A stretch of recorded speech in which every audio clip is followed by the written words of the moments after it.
Donald Trump has threatened to sue the publisher of Fire and Fury, a book that presents him in an unflattering light, for libel.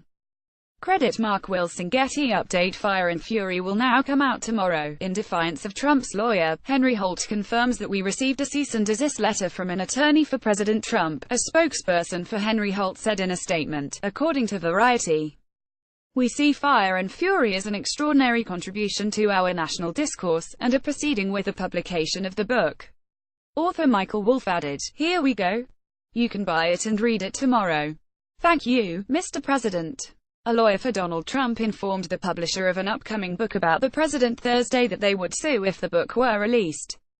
Michael Wolff's Fire and Fury Inside the Trump White House presents Trump as unstable and unfit to be president, and includes quotes from the administration's controversial former chief strategist Stephen Bannon, who described a liaison between Donald Trump Jr. and Russians during the campaign as treasonous. An excerpt from the book, which is slated to come out next week, recently ran in New York Magazine. The New York Times reports that attorney Charles J. Harder, who specializes in libel suits and won Hulk Hogan's claim against Gawker Media, claimed the book was potentially libelous. Mr. Trump hereby demands that you immediately cease and desist from any further publication, release or dissemination of the book, the article or any excerpts or summaries of either of them, and that you issue a full and complete retraction and apology to my client as to all statements made about him in the book and article that lack competent evidentiary support, the lawyer's 11-page letter to Wolff and publisher Henry Holt Co. said. Harder claimed that Wolff himself had admitted to falsehoods in the book. In an author's note, he said that many stories in Trumpian fashion are boldly untrue and that it's up to the reader to decide their veracity. In other places, Wolff said he included what he felt was the truth. Harder claims that these admissions represent actual malice and reckless disregard for the truth, hallmarks of libel cases. The Times reported, though, that Harder did not single out any passages as untrue.